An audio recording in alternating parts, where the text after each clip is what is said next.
अध्याय 4 श्लोक 23 भागवत गीता। गतसंगस्य मुक्तस्य ज्ञानावस्थितचेतसः यज्ञायाचरतः कर्म समग्रं प्रविलीयते।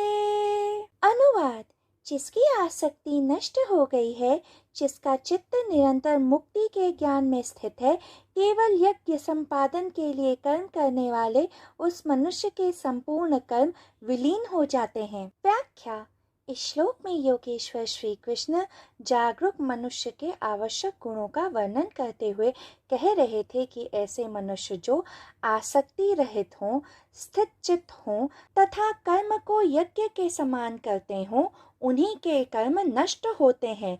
आसक्ति रहित का अर्थ होता है मामकः, अर्थात मेरा का भाव छोड़ देना। ये जो मेरा का भाव होता है वह मनुष्य में अहंकार के कारण होता है तथा जो इस भाव से कर्म करते हैं वह कर्म बंधन में फंस जाते हैं, किंतु जो आसक्ति रहित होकर कर्म करते हैं वह कर्म बंधन में नहीं फंसते हैं, क्योंकि उनमें मेरे का भाव तो उठता ही नहीं है।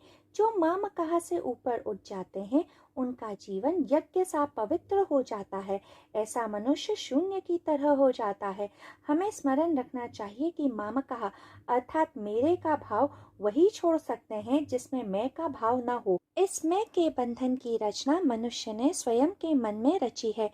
मनुष्य अपने पिछले संस्कारों के कारण ही सांसारिक बंधनों से अपने को जोड़ लेते हैं तथा जन्म तथा मृत्यु के अपरिहार्य परिणामों को भुगतते हैं। जिस मनुष्य का मैं खो जाता है वह शून्य हो जाता है।